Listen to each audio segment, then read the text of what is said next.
In 1952, America's most important documents, the Declaration of Independence, the Constitution, and the Bill of Rights, needed a new home.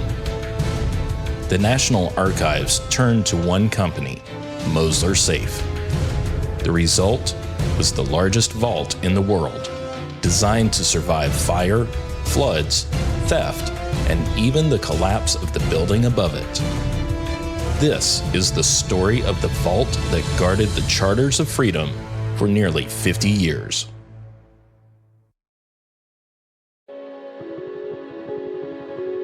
From the team behind the 3 tumblers, we will take you on a journey where locks and history collide. A vault designed not just for security, but to protect the very foundation of American democracy. This is the story of Mosler.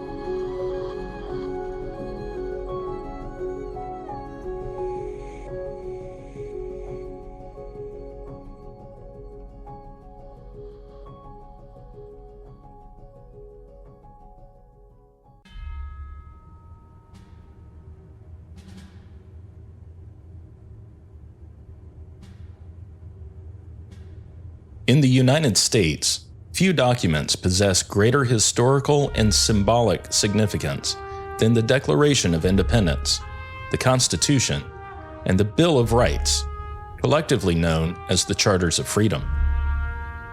Ratified in 1776, 1788, and 1791 respectively, these foundational texts have guided the American democratic experiment for over 2 centuries. Their enduring legacy demands not only national reverence, but also meticulous stewardship to ensure their preservation for future generations. Yet their journey to a shared, permanent home was far from straightforward. The formal custodianship of these documents began on July 27, 1789, with the establishment of the United States Department of the State, the first executive agency of the federal government. Among its many responsibilities, the State Department was charged with safeguarding the nation's founding documents. While the Bill of Rights had not yet been ratified at the time, it would soon join the collection under the department's care. This arrangement remained largely unchanged for over a century. In 1920, Secretary of State Charles Evans Hughes, acting on recommendations from a committee of scholars, proposed that the Declaration of Independence and the Constitution be permanently preserved and potentially exhibited for public viewing.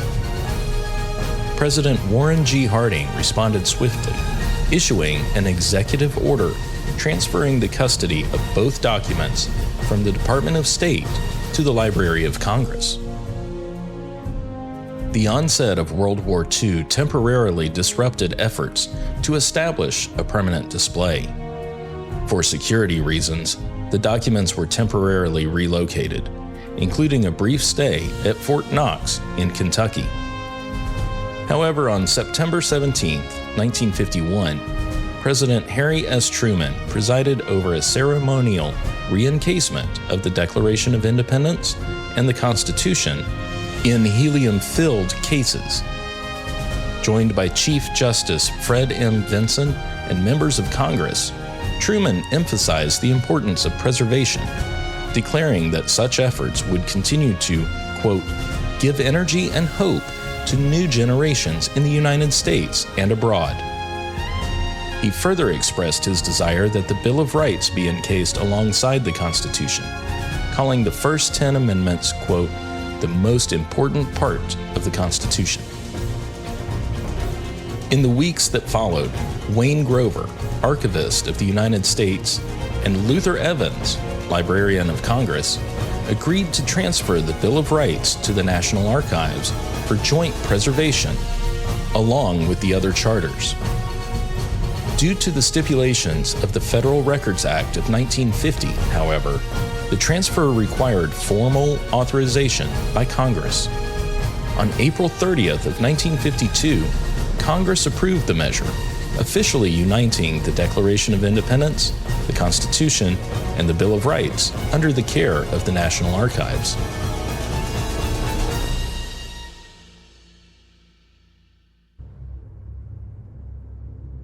At the time, although the National Archives was equipped to display the charters, it lacked a secure facility to store them when not in view. To remedy this, the Archives commissioned the Mosler Safe Company of Hamilton, Ohio, one of the world's foremost manufacturers of high-security safes and vaults, to design and construct a specialized storage system.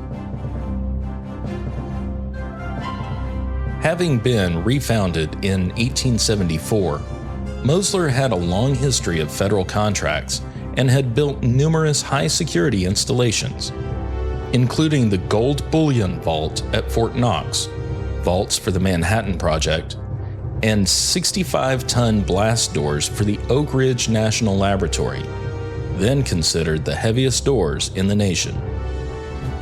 The Charters Vault project presented a particularly high-profile challenge with a firm deadline.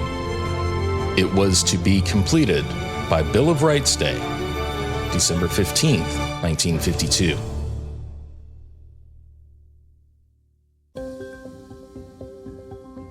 With just over 7 months to deliver, Mosler faced intense pressure to design, fabricate, test, and install the vault on an accelerated timeline. Mosler engineers responded with determination, developing a vault system capable of withstanding fire, water, theft, seismic shock, and explosive force. Critical considerations amid rising Cold War tensions.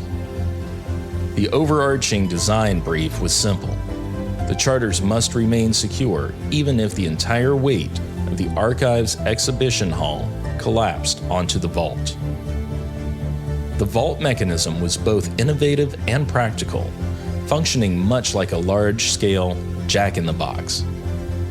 The helium-filled encasements were placed inside larger display cases, finished in bronze and marble, combining visual dignity with robust protection.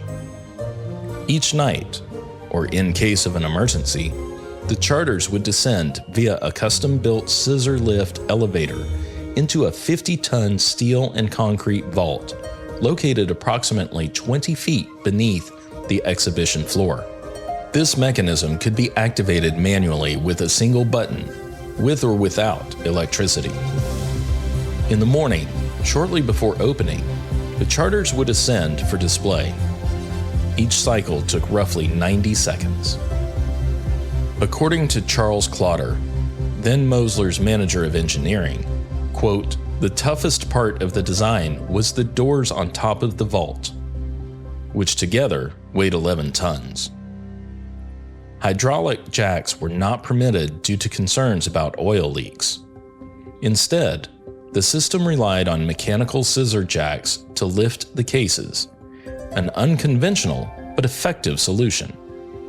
Reflecting on the project, Clotter remarked, quote, "You do so many, you can just close your eyes and do the thing," end quote. The vault was fabricated in full at Mosler's Ohio facility, then disassembled and transported to Washington, D.C. for final installation. Despite the compressed timeline, Mosler completed construction in October of 1952 and finalized all system tests by early December.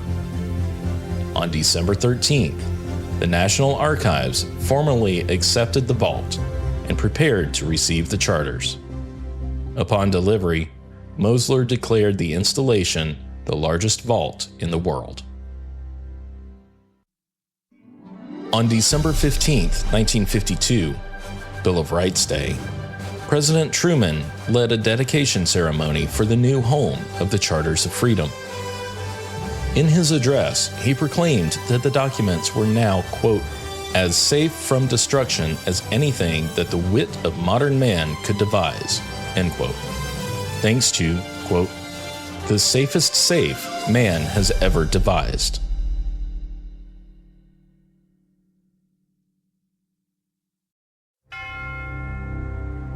For nearly 5 decades, the Mosler Vault faithfully protected the Declaration of Independence, the Constitution, and the Bill of Rights. It remained in continuous service until July 2001, when a comprehensive renovation of the National Archives began. Following the installation of advanced display cases and a modern vault system, the Charters of Freedom were returned to public display in September 2003, continuing their legacy as enduring symbols of liberty and democracy.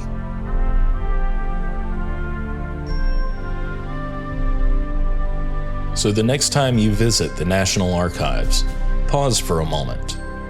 Those cases don't just hold history, they're part of it. And the vault beneath your feet? That's the quiet guardian that kept America's most treasured documents safe for half a century. For more stories like this, visit us at 3tumblers.com.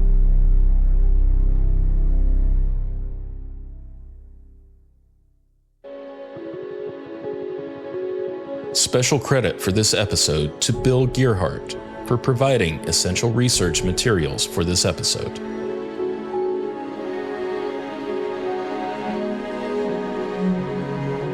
Executive producer is Tyler J. Thomas.